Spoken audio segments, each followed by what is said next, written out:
MPCA में जो तहलका हुआ है उसके बाद ज्योतिरादित्य सिंधिया के फैसले पर सभी की नजरें टिक गई हैं। दरअसल पीड़ित महिला क्रिकेटर के पिता ने एसोसिएशन के अध्यक्ष सिंधिया को चिट्ठी के साथ एक ऑडियो टेप भेजा है। इसमें अल्पेश शाह अपना गुनाह कबूलते हुए सुनाई दे रहे हैं। हालांकि अल्पेश शाह ने यह कहते हुए अपना पद छोड़ दिया है कि ये एक साजिश है। बड़े दुख के साथ मैं आपका ध्यान 23 सितंबर 2013 को एमपीसीए में दी गई शिकायत की ओर खींचना चाहता हूं।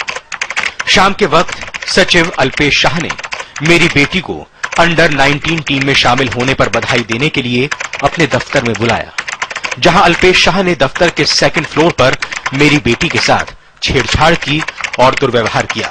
मेरी बेटी ने अल्पेश शाह को धक्का दिया और वहां से भाग खड़ी हुई। एमपीसीए के सदस्य इस शख्स ने अपनी बेटी की जुबान को कागज पर उतार कर भेज दिया एमपीसीए के अध्यक्ष ज्योतिरादित्य सिंधिया के नाम। इसमें लिखी बातों को पुख्ता करने के इरादे से सिंधिया के पास एक ऑडियो टेप भी भेजा गया है, जिसमें एमपीसीए के सह सचिव अल्पेश शाह चेयरमैन एमके भार्गव के सामने अपना गुनाह कबूल कर रहे हैं। एकदम किसी को निकाल देना, इसलिए पार्टी में एमपीसीए ऑल्सो नहीं निकालने का नहीं बोला था मैं। एक्चुअली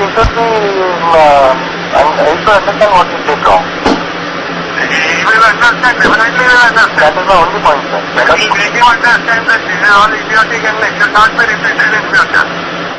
अंडर 19 क्रिकेट टूर्नामेंट में सिलेक्शन से जुड़े इस मामले में एमपीसीए के पूर्व सह सचिव अल्पेश शाह पर संगीन इल्जाम लगे हैं।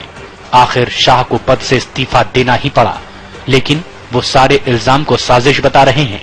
उसको स्पेशल ब्लेसिंग देने के लिए बुलाया गया था ऑफिस में, जो मुझे बताया गया बिटिया के द्वारा। और जब उसके साथ उसने मॉलेस्टेशन करा तो बिटिया उसको धक्का देके भागी ऑफिस से। और जब ऑफिस से धक्का देके वो निकल रही थी मॉलेस्ट हरकत के बाद, तो उसको पीछे से बोलते हैं अल्पेश जी कि आपको ब्लेसिंग नहीं चाहिए, आप क्रिकेट खेल के बताइए। आप नरेंद्र मेनन जी और मैं भार्गव साहब ने डिस्कस करने के बाद यशवंत क्लब में ही अल्पेश शाह को बुलाया, जहां पे उसने मुझसे और बिटिया से अपोलोजाइज करके बोला कि ये गलती हो गई है। उस वक्त जो बात हुई तो संदीप खुद थे, उनकी डॉटर थी, मैं था, ये था और अल्पेश साथ में था। अल्पेश ने कहा कि मैंने इसको पीठ पे हाथ रख के इसको सिर्फ आशीर्वाद दिया है, जो कि हम प्लेयर्स को देते रहते हैं। अगर उसके बावजूद भी इनको कुछ गलतफहमी हुई है तो मैं आपको सॉरी कहता हूं। 2 महीने बाद ये सनसनीखेज खुलासा इसीलिए हुआ क्योंकि एमपीसीए के प्लेटफॉर्म पर शिकायत करने के बावजूद लड़की को इंसाफ नहीं मिला। उल्टे अल्पेश शाह को सिलेक्शन कमेटी का कन्वेनर बना दिया गया।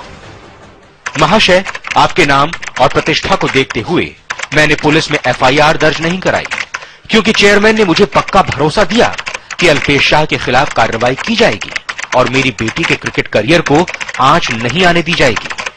चेयरमैन भार्गव ने मेरी बेटी को कैंप अटेंड करने का आदेश भी दिया। महाशय, मेरे विश्वास को उस समय धक्का लगा जब इतनी बड़ी घटना के बाद अल्पेश शाह को सिलेक्शन कमेटी की कन्वीनर के लिए भेजा गया।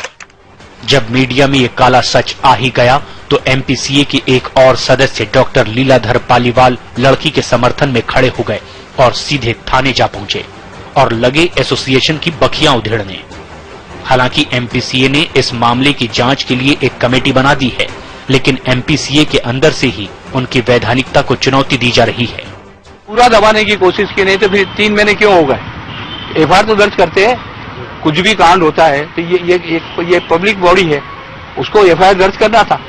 कमेटी को अधिकार क्या, मतलब कमेटी इनको नहीं, अनलीगल कमेटी है। कारण क्या है कि जो कॉन्स्टिट्यूशन है मध्य प्रदेश क्रिकेट एसोसिएशन का, उसमें मैनेजिंग कमेटी में एक प्रस्ताव पास होकर कमेटी बनाई जाती है, जबकि कोई ऐसा हुआ ही नहीं। अनलीगल कमेटी है, मैनेजिंग कमेटी ने कोई कमेटी नहीं बनाई। एमपीसीए का ये मामला तहलका कांड की तरह है। फर्क बस इतना है कि तरुण तेजपाल ने अपना पद छोड़कर गुनाह सरेआम कबूल कर लिया, जबकि शाह खुद पर लगे इल्जाम को झूठ बता रहे हैं। एमपीसीए के इस अंदरूनी लेकिन क्रिकेट जगत को शर्मसार करने वाले इस केस का अंजाम क्या होगा? एमपीसीए के अध्यक्ष क्या फैसला लेंगे? इस पर सबसे ज्यादा नजर है। समय के लिए इंदौर से मनोज खांडेकर।